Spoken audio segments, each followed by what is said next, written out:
A lot of concern around the fact that a growing number of teenagers in Canada aren't using condoms, and that has health experts sounding the alarm.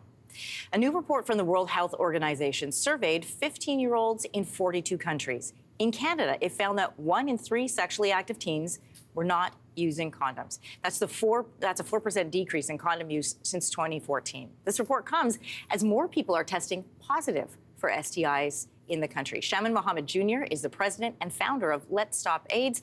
It's a charity focusing on improving youth sexual health, and he's our guest in studio. Welcome. Well, thank you for inviting me here today. This is a shocking statistic. The WHO report saying that a number of sexually active teenagers hasn't changed in over a decade. So why are teens using condoms less? Well, let's think about this from the perspective of a 15-year-old.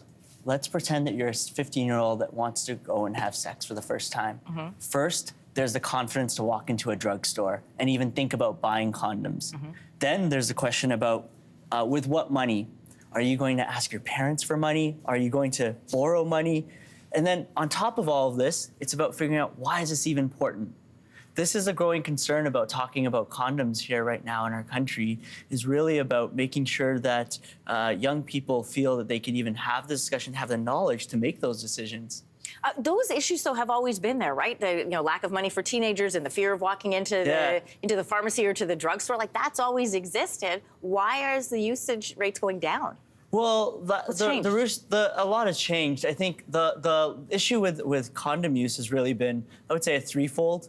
Really, it's been a lot of it comes down to the lack of condom use also deals with a lot of personal choices, pressures from others, and also the need and access to it is actually very limited.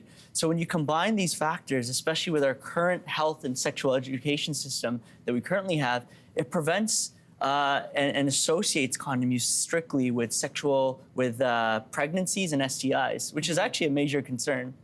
Yeah, and so I wanted to ask you about that, because we have seen across the country changes to our sexual education curriculum. And do you find that that is affecting how teens are protecting themselves in sex? Oh, absolutely. So at LetsStopAIDS, we believe there needs to be reform in sexual education.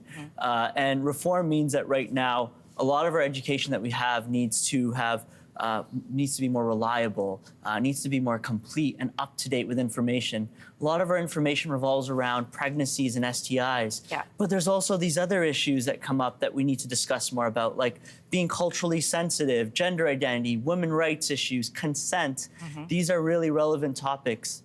At LetsStopAIDS, we actually host workshops across our country in Ontario and Saskatchewan. This year alone, we did 95 workshops. That's 1,800 young people. And at the start of the survey, we asked them a question about their HIV knowledge and prevention. Only 31% knew they knew about HIV. At the end of that workshop, it went to 72%. Now, that's shocking. With one simple workshop, we're able to increase knowledge and awareness.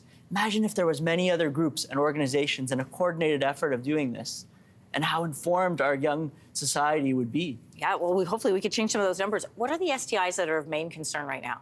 So, of course, Canada has a growing rate of gonorrhea, chlamydia, other things, but HIV has also been on the rise in Canada. And this has been concerned, about understanding that there's options out there. For many people watching, may not know that there are other options other than just condoms as well to prevent HIV. Like, for example, we have tools called PrEP, that if you take a pill every day, it can prevent your chance of getting HIV. Or if you're in a riskier sexual situation, you can take something called PEP that actually can prevent you from becoming HIV positive.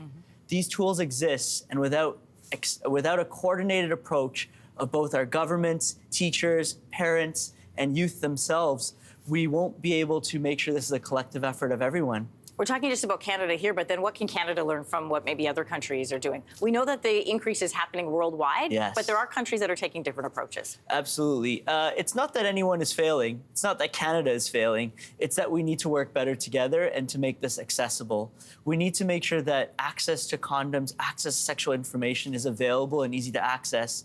We live in a digital era where there's so much online of misinformation and fake news. It's our responsibility to make sure that we can learn from others and actually provide young people trustworthy, noteworthy information. Shamin, I want to thank you for being on today. Well, I really appreciate it. Thank you. Thank you. Hey, thanks for watching. If you liked this, be sure to subscribe here, or you can check out more Your Morning videos right here.